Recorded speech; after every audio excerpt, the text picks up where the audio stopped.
Hi everyone and welcome back to my channel. Today we're going to dive together into one of the most mysterious child disappearance cases in American history.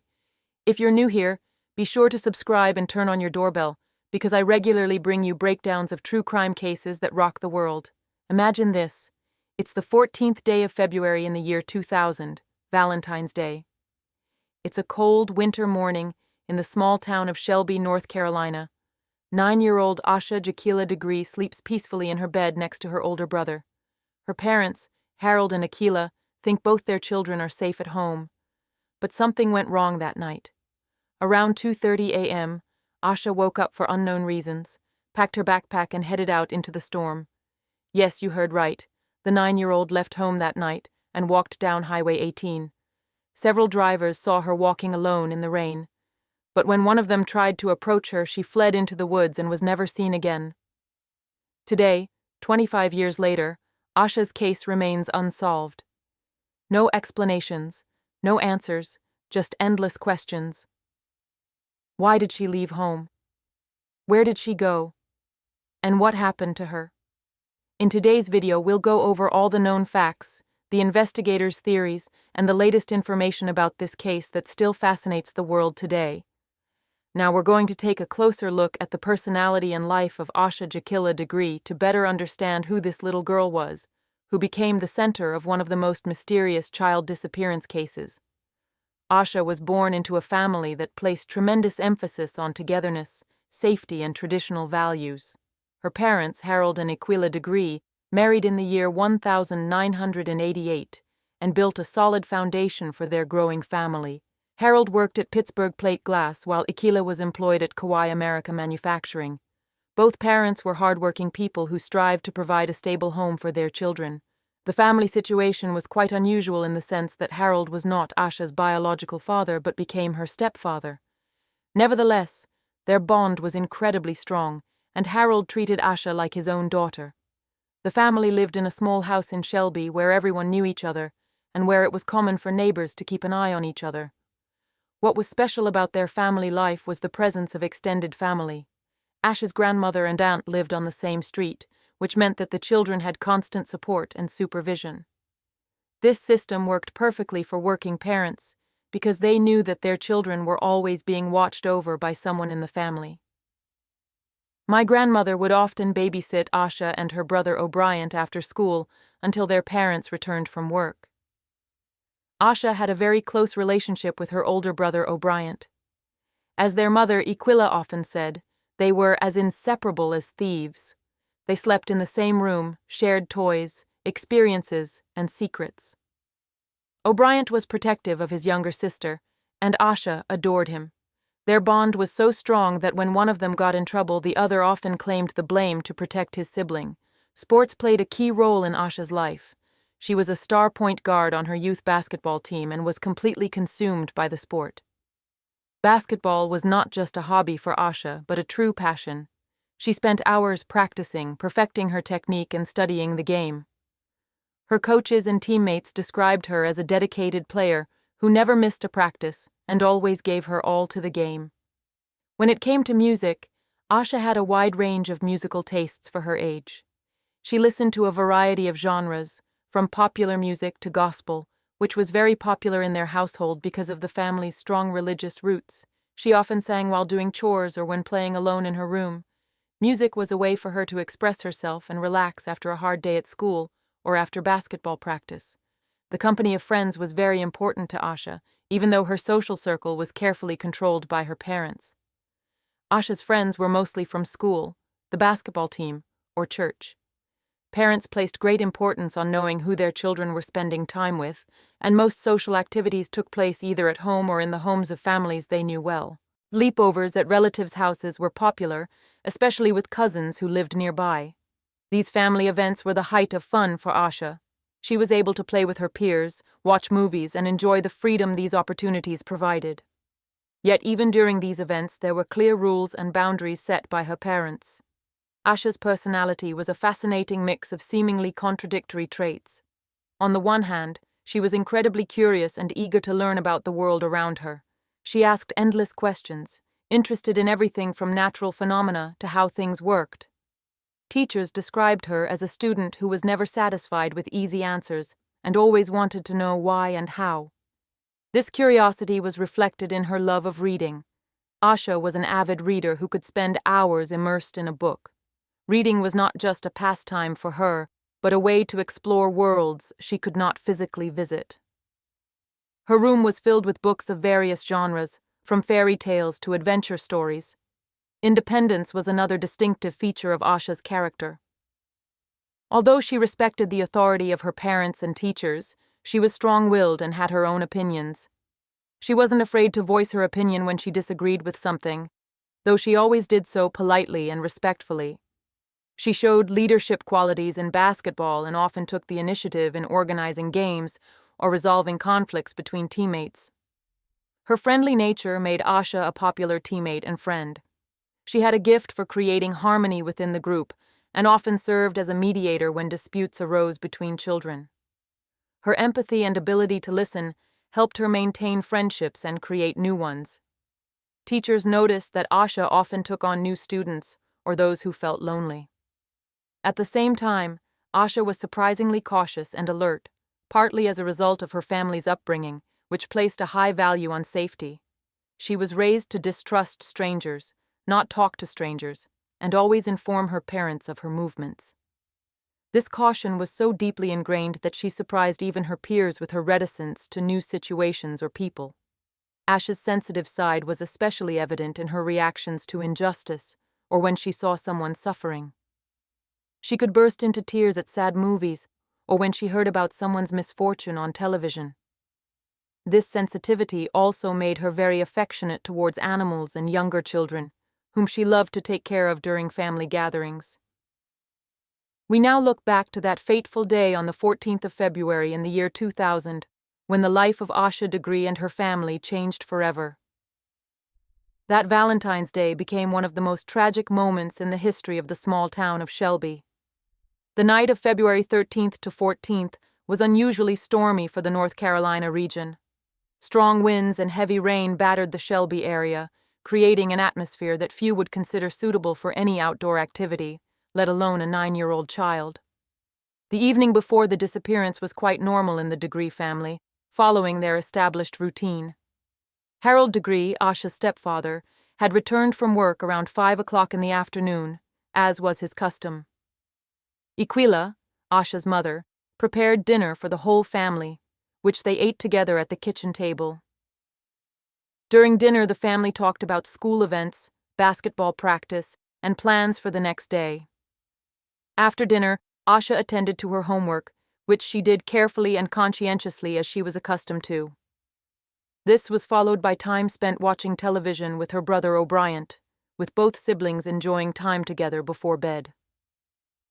Around 9 o'clock in the evening, the normal routine of bedtime preparations began. Asha brushed her teeth, put on her pajamas, and went to bed in her bed in the room she shared with her brother. Harold Degree, who was known to be meticulous about the safety of his children, made his usual nightly check around 2:30 in the morning.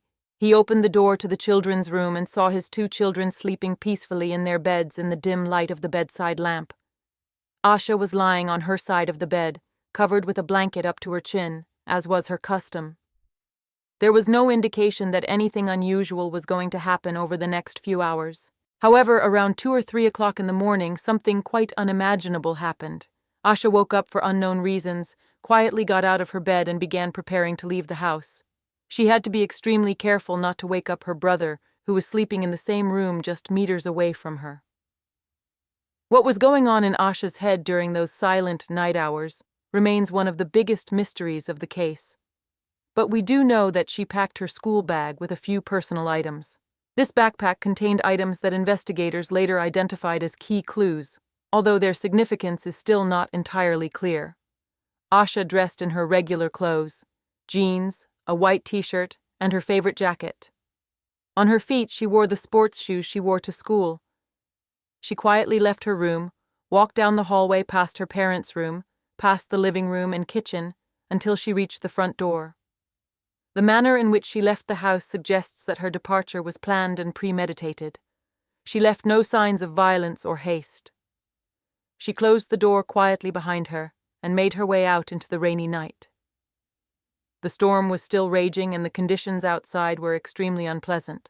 The temperature was around 4 degrees Celsius, the wind was reaching speeds of up to 60 kilometers per hour, and the rain was falling so heavily that visibility was severely restricted. Asha's path took her from the family home on Oakcrest Road towards Highway 18. This route was an approximately 2-kilometer walk through residential neighborhoods and then along a busy road. The fact that she chose to take this route in such adverse conditions continues to fascinate investigators to this day. Around 4 a.m., the first witnesses saw her, drivers passing on Highway 18.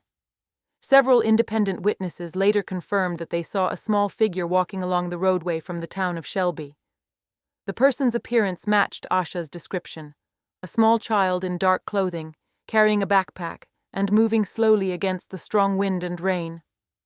One of the drivers, whose name has never been released to protect privacy, decided to stop and see what such a young child was doing out in this weather. He slowed his vehicle and began to approach the figure on the side of the road. It was at this point that something happened that still raises questions to this day. As soon as Asha spotted the approaching car, she turned sharply and ran towards the adjacent woods. When Ikila Degree woke up around 6:30 on Monday morning to get her children ready for school, she expected a routine family morning ritual. She got out of bed, walked down the hallway to the kitchen, and began preparing breakfast for the family. Harold, meanwhile, was getting ready for work and getting his things ready for the next workday. Around 6:30, Ikila went to the nursery to wake up Asha and O'Brien. She opened the door and immediately noticed that Asha's bed was empty. The blankets had been tossed aside, but the room had an otherwise normal feel. The first thought that crossed Ikil's mind was that maybe Asha had gotten up earlier and was somewhere else in the house. She began to search the house, checking the bathroom, the living room, the kitchen, even the basement and attic. Asha was nowhere to be found. Ikila woke O'Brien and asked him if he knew where his sister was. The sleepy boy replied that he didn't know. The last time he had seen her was when they had gone to bed. At this point, Ikila was not yet feeling panic. As a mother of 2, she knew that children sometimes do unexpected things. She thought that maybe Asha had gone to one of her cousins or friends early in the morning, although that was very unusual behavior for her daughter. Harold was informed of the situation and also began to look for a logical explanation.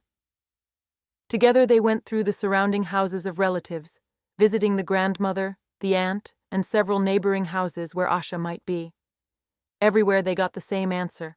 No one had seen or heard from Asha since the previous evening.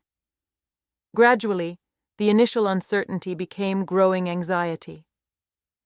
It began to dawn on the parents that the situation was not normal. Asha had been brought up to always inform her parents of her movements and would never leave the house without permission, let alone at night during a storm. Around 8 a.m., when Asha should have been at school by now, Ikila decided to call the school to see if her daughter had arrived. The answer was unequivocal. Asha had not come to school and had not been excused. At this point, both parents realized the gravity of the situation. Ikila started calling all the families she knew whose children were Asha's friends. She called the school, the church, contacted the basketball team coaches. No one had seen or heard from Asha since the previous evening. Harold, meanwhile, began to search the area around the house more closely.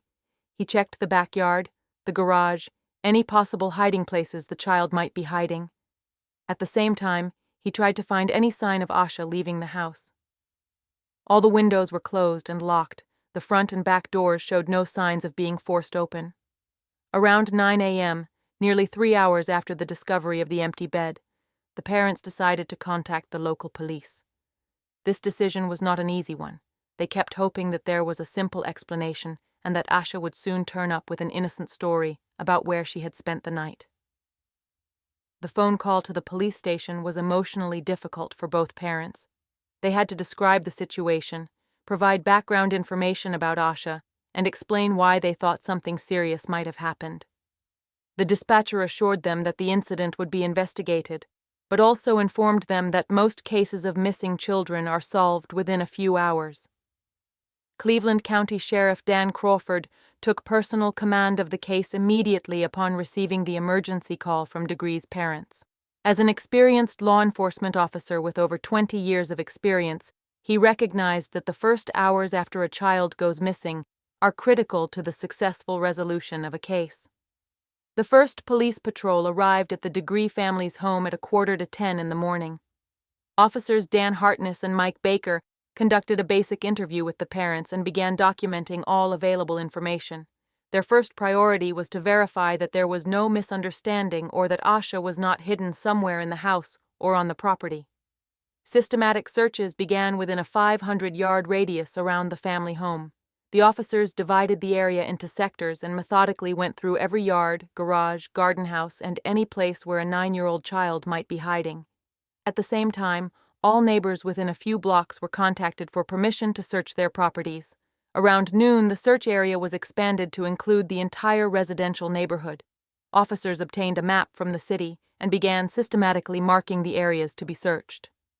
Every house, every adjacent lot, every garage or storage facility was thoroughly searched. Particular attention was paid to abandoned buildings, structures under construction, and any place that could provide shelter. The afternoon hours brought an extension of the search into the surrounding wooded areas. Cleveland County is known for its dense forests and unexplored natural areas. Officers decided to search primarily the wooded sections along the main roads where Asha might have gone if she had indeed left home on foot. The search teams were equipped with radio communication, maps, flashlights, and basic medical equipment. Each team was assigned an area of approximately 1 square kilometer with clearly defined boundaries. They proceeded methodically, searching every bush, every stream, every place where a child might hide or be held against his will. The evening hours of the first day's search were devoted to expanding the area to more remote locations. Officers began searching abandoned buildings in the city, old factory sites, railroad tracks, and any place that might be associated with crime or where the perpetrator might try to hide a victim. The reaction of the local community to the news of Asha's disappearance has been extraordinary. Within the first day, more than 300 volunteers from all ages and walks of life had already signed up to join the search operation. Volunteers included teachers, businessmen, retirees, college students, members of local churches, and virtually anyone who wanted to participate in the search in any way. Coordination of the volunteer groups was taken over by the local fire department, along with the Civil Air Patrol organization. A coordination headquarters was set up at the fire station where all volunteers registered and where they received their assigned tasks.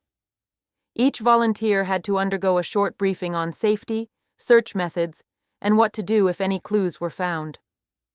Volunteers were divided into groups of 10 to 15 people, with each group having a leader with radio communications. These groups were given assigned sectors, which they systematically searched in rows approximately 5 meters apart. This method ensured that no place where Asha might be located was overlooked. The search teams focused on different types of terrain. Some groups searched dense forest cover, others searched open meadows and fields, and still others concentrated on waterways, ponds, and any bodies of water in the vicinity. Special attention was paid to places that might be attractive to a child: old trees suitable for climbing, caves, rock formations, or abandoned buildings.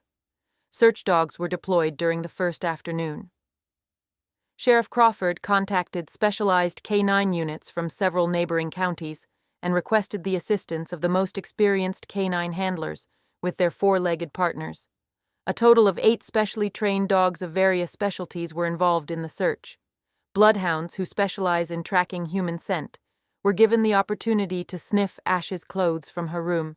The dogs began tracking from the family home and proceeded in different directions according to the scent trails they picked up. Unfortunately, the inclement weather from the previous night, heavy rain and wind, greatly complicated their work, as many scent trails were washed away or scattered. The rescue dogs, which are trained to find live persons, systematically searched the forest areas and places where Asha might be hiding. These dogs worked independently of the tracking dogs and focused on detecting any human scent in the general area.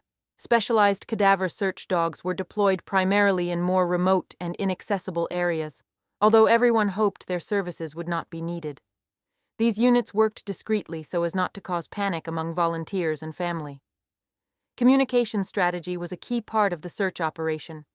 On the very first day of the disappearance, a press conference was called where Sheriff Crawford personally briefed the media on the situation and asked for the public's help. This press conference was held at 4:30 p.m. at the county office building and was attended by representatives from all major media houses in the region. Sheriff Crawford presented the basic facts of the case, described Asha, and asked anyone with any information to contact the police immediately. He stressed that no information was too small or insignificant and that every detail could be crucial to finding the girl. Local television stations, WSOC-TV, WBTV, and WCNC, have begun airing regular news bulletins with Asha's photo and description. These bulletins were repeated hourly and included a phone number for the police station where the public could report any sightings or suspicious activity. Radio stations throughout the North Carolina region and adjacent parts of South Carolina began broadcasting regular alerts. These messages included not only descriptions of Asha, but also calls to report any unusual vehicles or suspicious persons that might be seen in the area during the night of February 13th to 14th. Particular attention was paid to lorry drivers and others who regularly travel on the motorways during the night hours. Officers visited all local truck tracks, gas stations, and rest areas along the major thoroughfares, and asked operators to inform their customers of the search for Ash. A special telephone line was set up manned 24 hours a day by experienced detectives. This line received hundreds of calls a day from people reporting various sightings, suspicious activity, or offering their theories about what might have happened. Each call was carefully documented and prioritized. Local stores, restaurants, gas stations, and other businesses received flyers with Ash's photo and description. Operators were asked to post the flyers in prominent locations and to inform their employees of the search. Many businesses offered rewards for information leading to the girl's whereabouts. Community organizations, churches, and schools have also joined the awareness campaign. Parishioners of various denominations were informed during Sunday services and asked to pray for Asha and her family. School districts throughout the county sent out information to parents and asked them to discuss the case with their children and ask them if they knew of anything unusual. One of the most important clues in the entire case was the testimony about the dark car that came to light during the early days of the investigation. This testimony came from several independent sources, giving it credibility and importance. The first testimony about the vehicle was given by a truck driver named Jeff Rupp, who was traveling on Highway 18 on the morning of February 14th in the direction of work. Rupp later testified that around 4 a.m., he saw a small figure walking along the side of the road. At first, he thought he was dreaming because of the bad weather and dim light, but when he looked again, he realized he was actually seeing a child. Rupp described that he decided to turn his truck around and go back to where he saw the figure. He wanted to make sure the child was safe and possibly offer to help him. However, when he returned to the scene, he did not see anyone. Later, he believed that the person must have left the road and taken refuge in the adjacent woods. What was most interesting about Rupp's testimony was his mention of the dark vehicle. He testified that shortly before he decided to turn around, he saw a dark automobile traveling in the same direction as him. The car was moving slower than usual, and the driver also seemed to be observing a figure on the side of the road. A second independent witness to the dark vehicle was provided by another driver who did not wish to be named. This witness testified that he saw a dark sedan pulled over on the shoulder of Highway 18 around 4:30 a.m., approximately in the area where part of Asha's backpack was later found. The vehicle was stopped with its hazard lights on, and someone appeared to be exiting the vehicle. This witness continued on his way, but later, upon learning of Asha's disappearance, contacted the police with information about the vehicle. He described it as a dark green or black sedan from the early 1970s, possibly a Lincoln Continental Mark IV or Ford Thunderbird. He particularly noticed rust around the fenders and the overall worn appearance of the vehicle. A third witness who corroborated the presence of the suspect vehicle was provided by a woman who was working the night shift at a local factory at the time. Her commute to work took her along the same route, and she testified that she saw a dark automobile traveling unusually slowly on the highway around 4 a.m. She said the driver appeared to be looking for something or watching someone. The FBI later released an official description of the wanted vehicle: a dark green Lincoln Continental Mark IV or Ford Thunderbird from the early 1970s, with rust around the wheels. This vehicle was never tracked down, although a nationwide search was launched. During the first few weeks after Asha's disappearance, police recorded several strange phone calls that attracted the attention of investigators. These calls originated from various payphones and public telephones in the Shelby area, and their nature suggested a possible connection to the case. The first series of suspicious calls were recorded as early as February 16th, just 2 days after the disappearance. These calls came to a police hotline designated for tips from the public, but the caller was never identified, and the calls were very brief. Most were silence or vague mumbling followed by hanging up. Technical analysis revealed that these calls originated from a pay telephone located at a gas station approximately 15 miles from Shelby toward Gaston. This payphone was strategically located at the intersection of several major roads, allowing the caller to quickly disappear in any direction. A second wave of suspicious calls came in during the following week. This time, the calls came directly to the Degree family home. The caller was usually silent, but the family could hear background noises, sometimes traffic noise, sometimes music or unrecognizable voices. These calls came at various times of the day and night and caused the family considerable stress. Particularly disturbing was a call that came at 11 p.m. on the 21st of February. Akila Degree picked up the phone and heard a baby crying in the background. Before she could say anything, the call was terminated. The incident was immediately reported to the police and led to an intensive investigation of all phone calls in the area. The police asked the telephone company for detailed records of all calls in the region during the critical period. Analysis revealed a pattern of calls from various public telephones that formed a sort of route around Shelby and toward the South Carolina border. These calls were always made in short succession, indicating that the caller was moving between locations. One particular call was recorded from a payphone at a restaurant 30 miles south of Shelby. This time the caller attempted to speak, but his words were unrecognizable due to an apparently deliberately altered voice. All investigators could make out was the word Asha and what sounded like sorry or excuse me. The last significant call in this series was a call on February 28th, exactly 2 weeks after the disappearance. This time the caller used a payphone in a phone booth at a supermarket on the outskirts of Shelby. The call lasted longer than usual, nearly 3 minutes, but contained only silence and occasional noises, as if someone were nervously fiddling with the telephone receiver.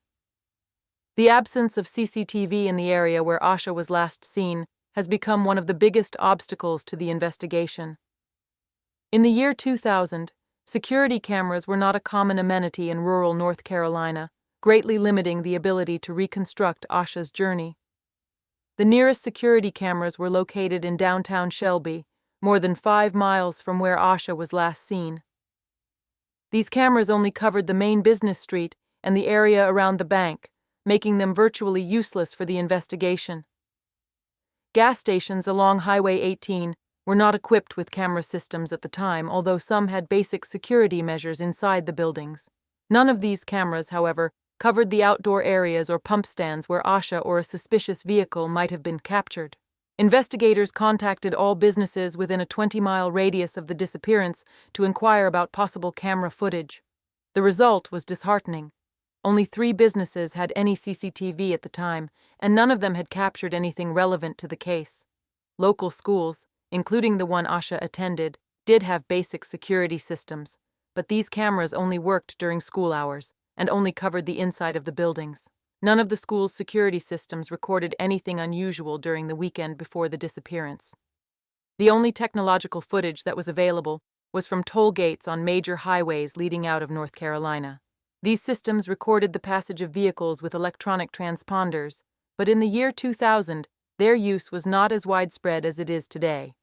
Analysis of available records revealed no vehicles matching the description of the suspect dark sedan. The absence of camera footage led investigators to rely solely on eyewitness testimony and physical evidence found at the scene. This fact also allowed the perpetrators, if they actually existed, to move about the area without risk of being caught on cameras. Modern technologies that would allow tracking the movements of cell phones or analyzing data from GPS systems today did not exist or were not widely available in the year 2000. This technological gap became one of the defining characteristics of the case and explains why many questions remain unanswered today. We will now look at the Federal Bureau of Investigation's (FBI) involvement in the Asha degree case and the procedures this prestigious agency used in investigating one of the most complex child disappearance cases in American history.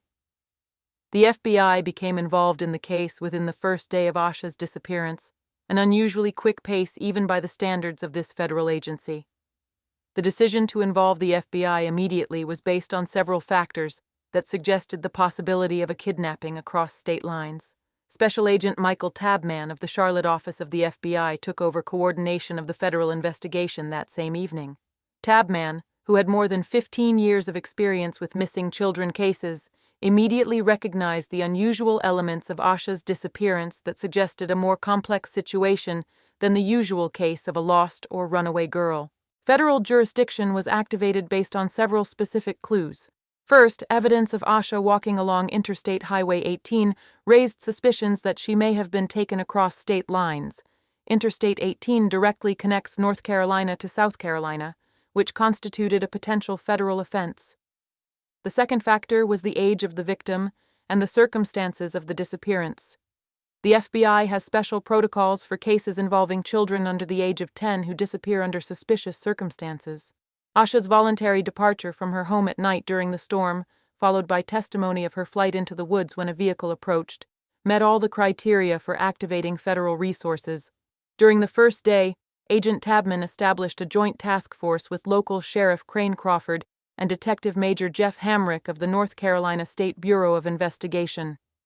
This triple command system ensured coordination between all levels of law enforcement and maximized available resources.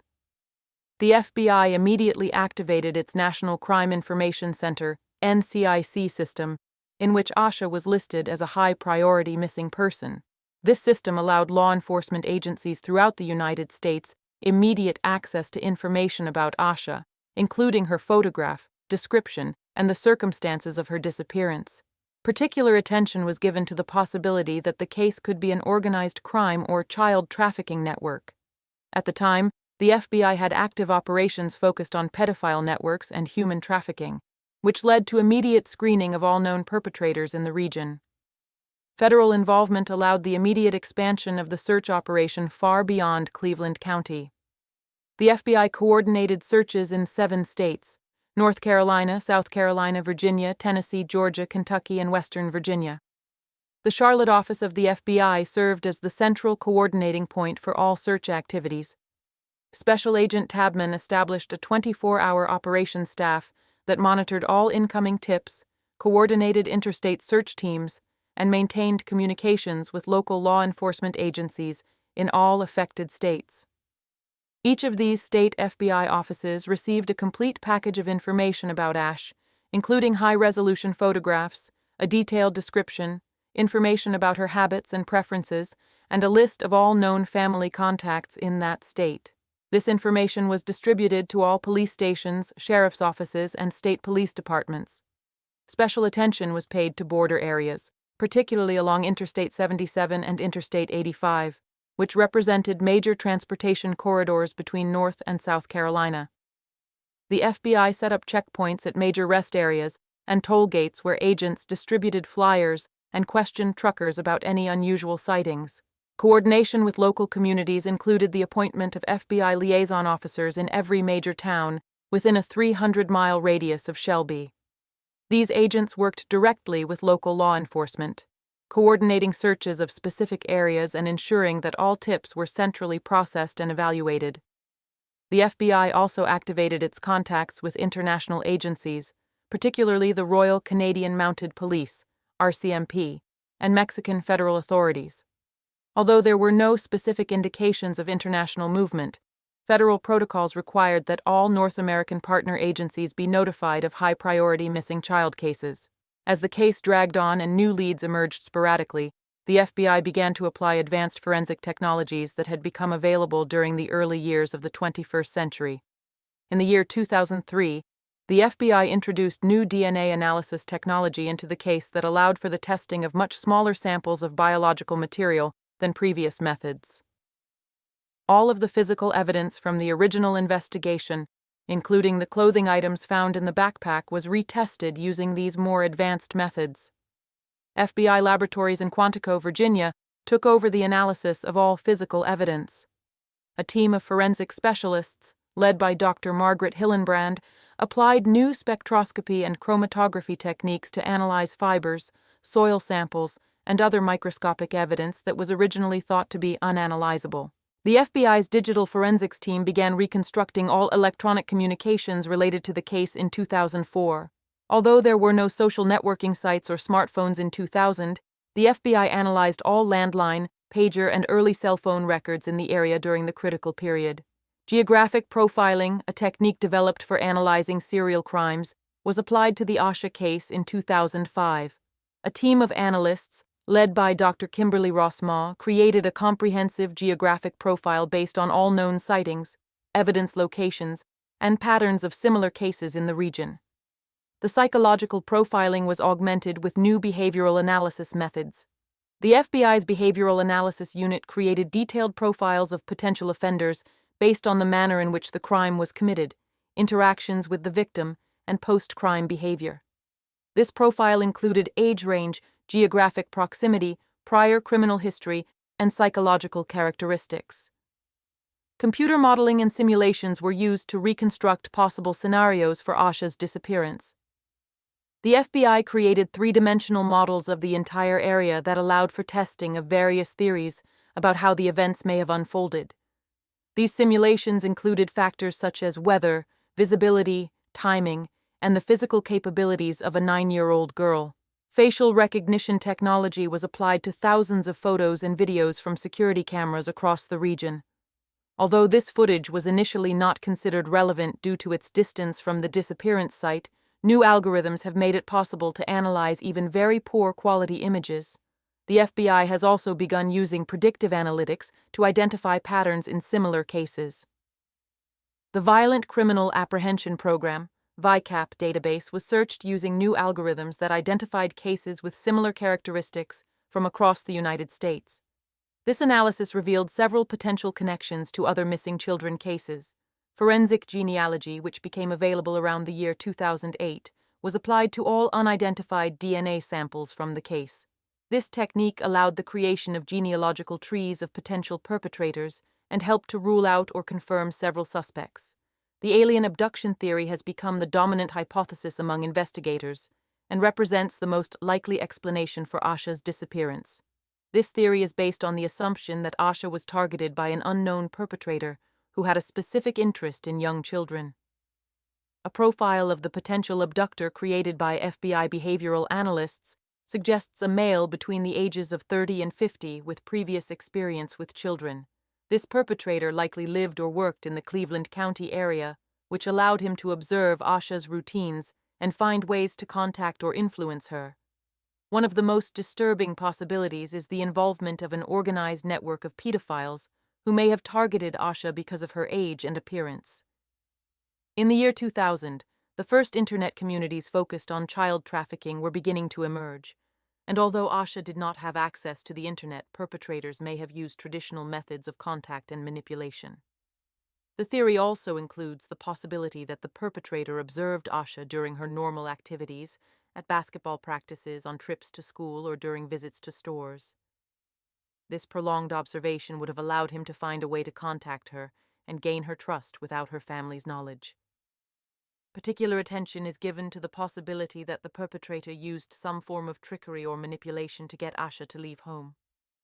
This could have been a false emergency involving a family member or a promise of something Asha really wanted, for example, meeting a celebrity or attending a special sporting event.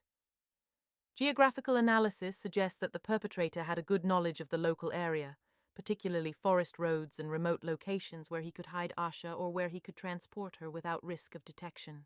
This knowledge of the terrain suggests a person who either lived in the area or frequently visited it for work reasons. The timing of the abduction, the early morning hours during the storm, suggests careful planning. The perpetrator knew that there would be a minimum of witnesses under such conditions, and that bad weather would complicate later search operations. This level of planning is typical of experienced perpetrators. The escape theory presents an alternative explanation that assumes that Asha left home voluntarily because of some problem that neither the family nor the investigators knew about. This theory attempts to explain why she packed her backpack and why she left the house of her own volition. Proponents of this theory point to the contents of Asha's backpack, which contained several sets of clothes, indicating planning for an extended stay away from home. Additionally, some of the items in the backpack were not identified as Ash's possessions, raising questions about who helped her pack or if she was supposed to meet someone. A possible trigger for the elopement may have been problems at school that Asha did not want to discuss with her parents. Although teachers and classmates did not report any visible problems, children often hide situations that worry them. For example, bullying, learning problems, or social exclusion. Another possibility is family dynamics that were not externally apparent. Even in the most loving families, situations can arise where a child feels misunderstood or fearful of their parents' reaction to a problem. Perhaps Asha did something she was ashamed of or feared punishment for. The theory also explores the possibility that Asha was planning a short adventure. Perhaps she wanted to visit someone or somewhere for the night and return home the following day. Her age and inexperience may have led her to underestimate the dangers of such a plan, especially in bad weather. Psychological aspects of this theory include the possibility that Asha was going through a period when she needed to prove her independence or felt too controlled by parental rules. 9-year-olds sometimes make impulsive decisions without fully understanding their consequences. Critics of this theory, however, point out that Asha was described as a responsible and obedient child who had never before shown a tendency towards risky behavior. Moreover, her reaction to the approaching vehicle, running into the woods, suggests fear rather than planned action. The most controversial category of theories involves speculation about the involvement of organized crime or the existence of secret information that has not been made public to protect the ongoing investigation. One conspiracy theory suggests that Asha's disappearance was part of a larger child trafficking scheme operating in the southeastern states. According to this theory, Asha was targeted because of her age, race, and appearance for purposes that proponents of this theory prefer not to specify in detail. Another conspiracy theory focuses on the possible involvement of local authorities or influential persons in the kidnapping. This theory stems from frustration at the lack of progress in the investigation and the belief that someone with power or influence is preventing the truth from being revealed. There is also speculation that the family or someone close to the family knows more than they are admitting. These theories often mention alleged inconsistencies in family members' statements or point to their behavior during the investigation as suspicious. Some conspiracy theories focus on possible religious or cultic motives. Such speculation suggests that Asha may have been abducted for some form of ritual or indoctrination into a secret group. Internet communities have developed complex theories about hidden evidence and secret witnesses who supposedly have key information about the case. These theories often include detailed analyses of photographs, map markers, and symbolism that their authors interpret as clues to solving the case. One of the most persistent conspiracies concerns the existence of video footage or photographs from security cameras that purportedly captured Asha or her abductor, but were withheld for reasons of national security or to protect an ongoing investigation. Another theory involves possible links to other unsolved cases of child disappearances in the region. Proponents of this theory analyze the similarities between the various cases and try to find patterns that would reveal the activities of a serial abductor. Critics of conspiracy theories point out that such speculation is often based on incomplete or misinterpreted information, and that it can complicate real investigations by diverting attention from relevant leads. Investigators repeatedly stress that all credible information is carefully investigated, and that there is no secret evidence that is hidden from the public.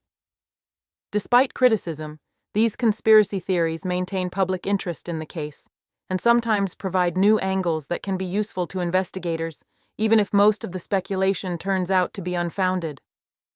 We now look at the extraordinary media coverage and widespread social impact that the Asha degree case has had in the more than 2 decades since her disappearance. Media coverage of the Asha degree case was characterized by an unprecedented intensity and persistence that went beyond typical coverage of missing children. Within the first few months after the disappearance, the case received national attention due to its mysterious nature and emotional impact on the public. The television station CNN began devoting regular news segments to the case in March of 2000, just 1 month after the disappearance. Their investigative team, led by reporter Nancy Grace, produced a series of documentaries that analyzed every aspect of the case in detail. These reports included exclusive interviews with family, investigators, and community leaders, giving the case a human dimension that resonated with audiences across the country. America's Most Wanted aired special episodes dedicated to Ash a total of 5 times during the first 5 years after her disappearance. Each episode brought new perspectives and updated information, leading to renewed public interest and an influx of new tips to the police tip line. Presenter John Walsh personally visited Shelby and met with Ash's family, giving the case additional media weight. With the advent of the podcast era around the year 2005, the Asha degree case became one of the most popular topics in the true crime community. The podcast Crime Junkie devoted several episodes to Asha, each of which reached millions of listens. Hosts Ashley Flowers and Britt Prawett provided detailed analysis of the evidence and introduced new theories that sparked widespread discussion among listeners. The Vanished podcast produced a 3-hour special episode dedicated exclusively to Ash's case, which featured previously unpublished interviews with investigators and community members. This episode became one of the most downloaded in the podcast's history and led to the creation of an online community of listeners dedicated to analyzing the case. YouTube channels specializing in true crime content have produced hundreds of videos analyzing different aspects of the case.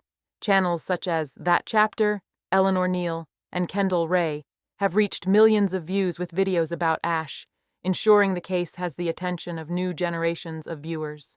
Internet documentaries and websites dedicated to cold case cases have created vast databases of information about Ash.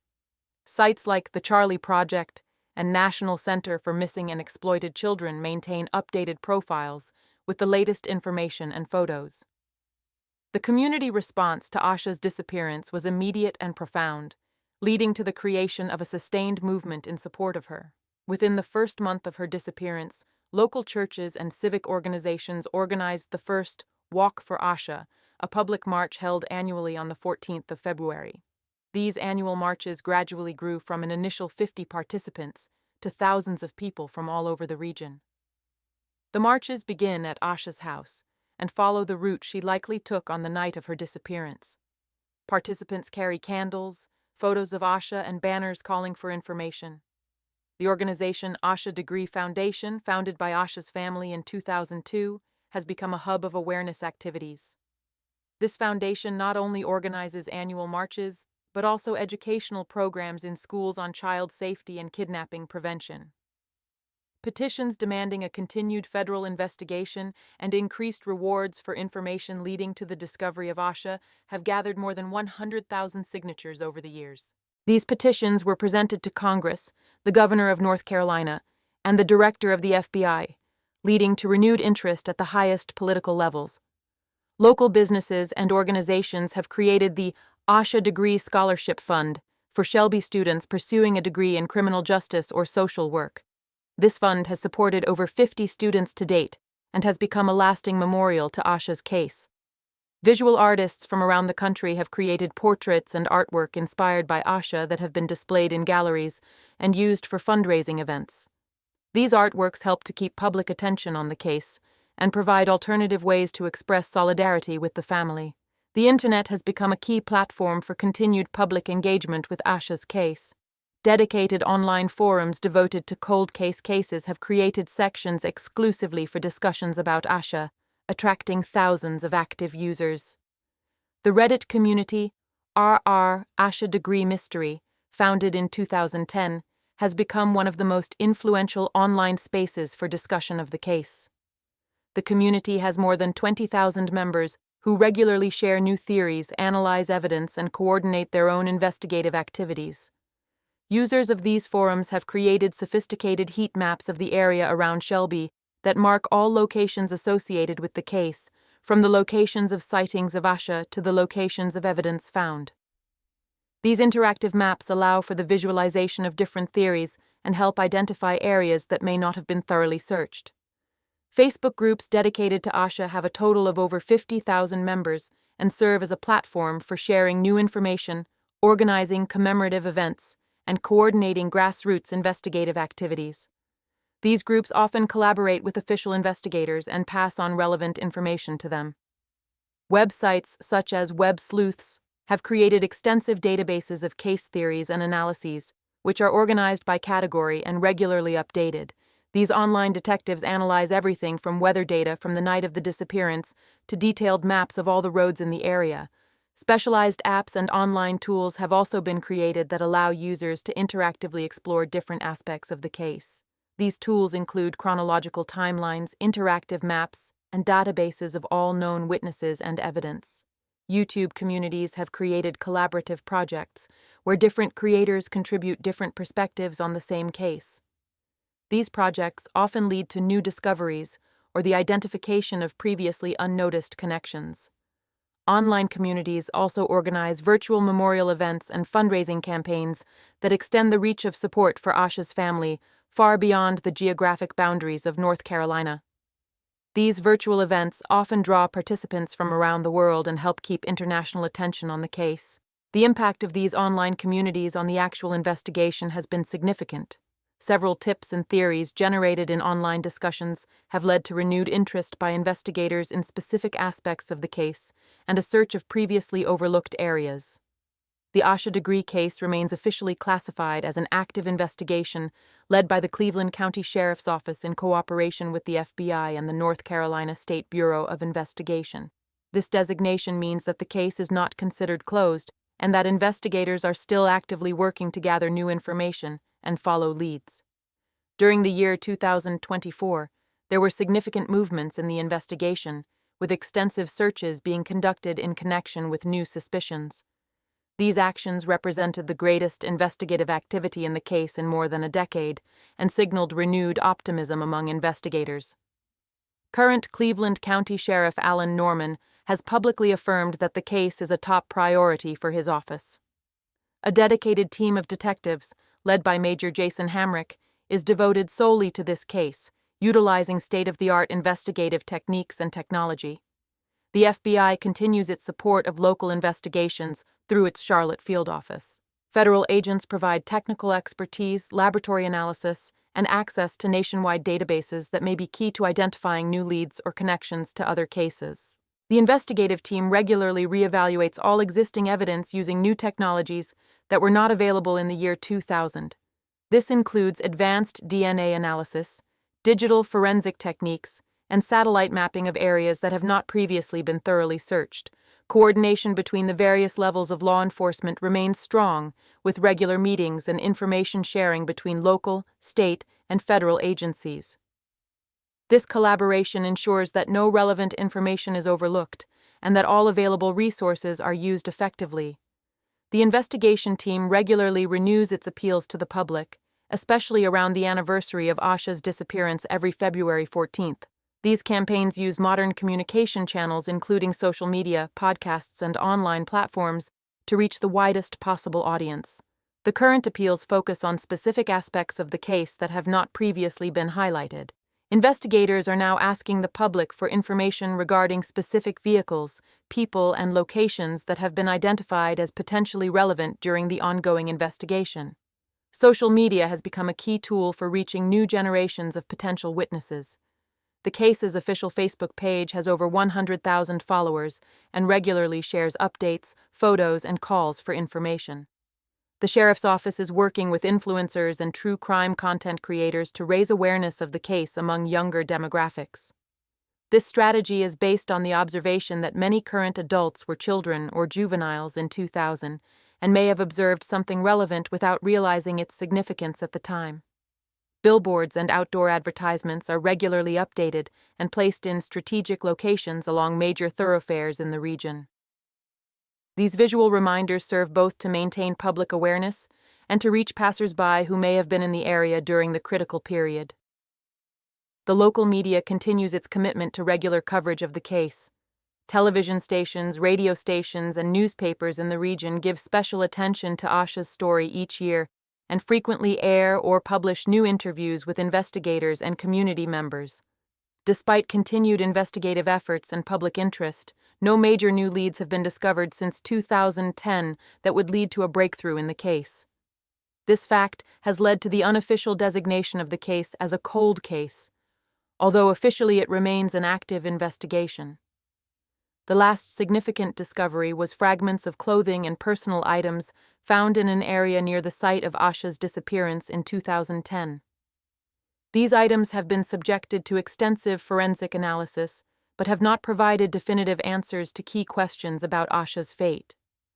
Over the past 15 years, investigators have followed hundreds of hints and leads, most of which have proven false or irrelevant. This process, while frustrating, is common in long-running cases, and investigators continue to scrutinize every piece of information. Technological advances in forensic science offer new opportunities for analyzing existing evidence. DNA technology, which is rapidly evolving, can provide new information from samples that were previously considered unanalyzable. Genealogical DNA analysis, which has been successfully used to solve several cold case cases, represents a promising avenue for future investigations. This technology can help identify unknown persons associated with a case through analysis of family connections. Digital archaeology, the process of reconstructing old digital data and communications, may reveal previously unavailable information from the period around Asha's disappearance. With the development of tools for recovering old data, investigators can gain access to information that was thought to be lost. Continuing developments in artificial intelligence and machine learning offer new opportunities for analyzing patterns and connections in large data sets related to a case. These technologies can identify previously unnoticed connections or patterns in thousands of pages of investigative material. International databases of missing persons and unidentified remains are regularly searched using Asha's profile. Although no matches have been found to date, technological improvements to these systems may provide new identification opportunities in the future. Investigators remain optimistic that a combination of new technology, continued public interest, and possible changes in the circumstances of the individuals associated with the case may eventually lead to a breakthrough. Many cold case cases have been solved decades after the original events due to new technologies or changed witness circumstances. We now come to the conclusion of our analysis of the Asha degree case and the important challenge I direct to all who follow us. This conclusion represents not only a summary of what we have learned, but also an urgent plea for help in finding answers. The Asha degree case presents one of the most complex mysteries in modern American crime fiction. What began as a seemingly simple case of a missing child has evolved over 25 years into a labyrinth of questions without answers, theories without confirmation, and clues that lead to infinity. The puzzling nature of this case lies in a fundamental paradox. We have a relatively large amount of physical evidence and testimony, but none of these elements provide a definitive answer to the basic question: what happened to Asha Degree in those fateful early hours of February 14, 2000? The physical evidence that has been found over the years of investigation presents a frustrating patchwork of incomplete information. Fragments of clothing wrapped in a plastic bag and found 18 months after the disappearance provided confirmation that something had happened, but did not explain what, where, or why. This evidence suggests premeditation and planning on the part of the perpetrator, but also raises questions about motivation and methods. Eyewitness testimony, although numerous, creates an incomplete picture of events. We see Asha walking along the highway. We see her running into the woods as the vehicle approaches, but we do not see what happened next. This gap in the narrative is the heart of the mystery and the reason why the case remains unsolved. The technological and methodological limitations of the year 2000 also played a role in the fact that much potential evidence was not captured or was lost. The absence of CCTV, limited communications monitoring capabilities, and less sophisticated forensic techniques meant that key information may have disappeared forever. The psychological aspects of the case add another layer of complexity. Why did a 9-year-old child leave the safety of her home on a stormy night? What factors might have influenced that decision? These questions remain unanswered and represent some of the most fascinating aspects of the entire mystery. As the creator of this content, and as someone who believes in the power of collective memory and community effort, I strongly urge all of you to take an active role in the search for the truth about Asha Degree. Your participation may be crucial to the ultimate resolution of this case. Above all, if you are as affected by this story as I am, please share this video with your friends, family, and on social media. Each share widens the circle of people who learn about the case and increases the likelihood that it will reach someone with relevant information. Sometimes it is that one person who learns about the case by chance who holds the key to solving it. Social media has tremendous power in spreading information these days. Hashtags like #Asha Degree, #Find Asha, or #Cold Case can help keep a case in the public eye and ensure it doesn't fall into obscurity. The more people know about Asha, the more likely someone will come forward with information. If you are from the North Carolina area, or lived there around the year 2000, please pay special attention to the details of this case. You may recall something that seemed insignificant at the time, but which might be relevant. Human memory is a complex thing, and sometimes memories only come back years later when we hear specific details or see photographs. Also remember your older relatives and acquaintances who may have been adults at the time of Asha's disappearance.